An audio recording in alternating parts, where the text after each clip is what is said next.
आज के इस वीडियो में हम हाइगेंस के द्वितीयक तरंगिकाओं के सिद्धांत के आधार पर तरंगों के परावर्तन की व्याख्या करेंगे।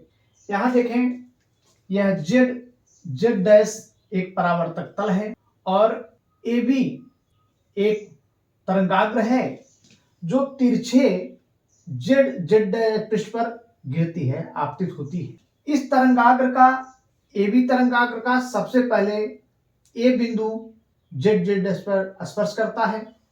मान लिया तरंगाग्र की चाल v है और बिंदु B से ए डैश तक पहुंचने में जो समय लगेगा वह t। अब ज्यों-ज्यों ए बी तरंगाग्र आगे बढ़ता जाएगा वैसे वैसे ए और ए डैश के बीच बिंदुओं से वो टकराता जाएगा। ये तिरछा है, तिरछा गिर रहा है। अब धीरे धीरे जैसे बढ़ता जाएगा एक एक बिंदु इससे टकराते जाएंगे। अब हाइगेंस के सिद्धांत का अनुसार ए डैश के सभी बिंदु द्वितीयक तरंगिकाओं के स्रोत बनकर के तरंग निकालना प्रारंभ कर, जो v चाल से माध्यम में सभी दिशाओं में बढ़ेगा। चूंकि पीछे परावर्तक तल है, नीचे जाने कोई स्थान नहीं है, अतः यह सभी ऊपर की तरफ चलना प्रारंभ करेंगे। ए चूंकि सबसे पहले स्पर्श कर रहा है तो यह सबसे पहले यहां से ए से चलेगा, फिर इसके बाद धीरे धीरे एक एक करके यहां से द्वितीयक तरंगिकाओं के चलेंगी। जो बी बिंदु से ए डैश पर पहुंचने में तरंगाग्र को यदि टी समय लगता है, उतने ही समय में ए से द्वितीयक तरंगिका जो निकल रही है ए से वह बी डैश पर पहुंच रही है, अर्थात बी ए डैश बराबर ये तरंगाग्र की चाल और लगा समय, तरंगाग्र चाल भी माना है और लगा समय t। चूंकि द्वितीयक तरंग भी उसी वेग से और उतने समय में बी डैश पर पहुंच रही है तो यह बराबर हो जाएगा ए बी डैश, अर्थात बी ए डैश बराबर वी टी बराबर ए बी डैश। अब यह रचना बनाने के लिए इसके बराबर अब देखें, ए को केंद्र मान करके बी ए डैश की त्रिज्या लेकर एक चाप ए बी डैश लगाया और ए डैश बी डैश पर स्पर्श रेखा, इस स्पर्श रेखा खींचते हैं और यह ए डैश बी डैश स्पर्श रेखा होगी।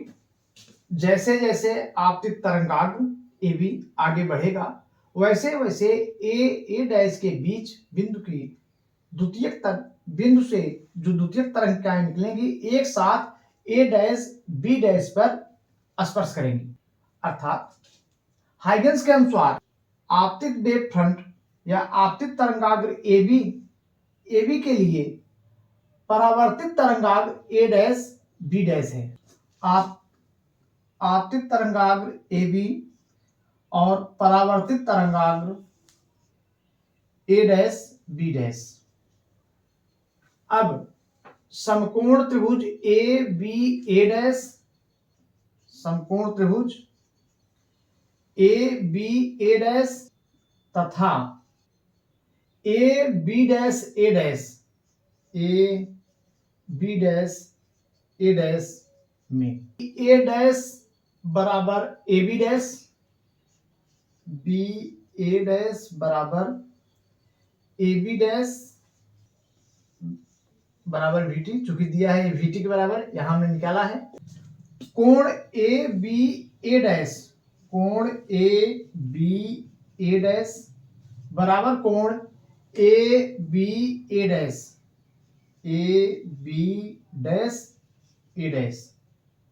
ये 90 अंश कोण है, यह भी 90 अंश का है और ए डैश उभयनिष्ठ है।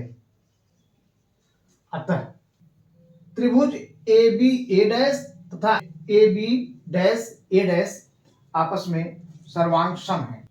ऐसी स्थिति में कोण आई, जो ये वेव फ्रंट तरंगाग्र का कोण आई इंसिडेंट है या आपतित कोण है और ये ए डैश बी डैश के साथ जो परावर्तित कोण है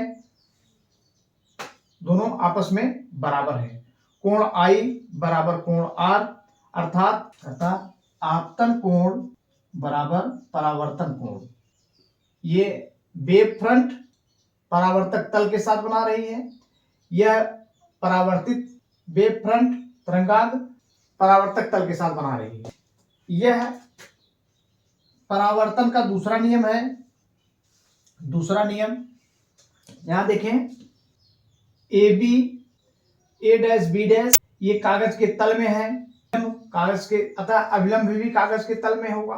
आपतित किरण, परावर्तित किरण तथा आपतन बिंदु पर अभिलंब तीनों एक ही तल कागज के तल में स्थित हैं, जो परावर्तन का दूसरा नियम है।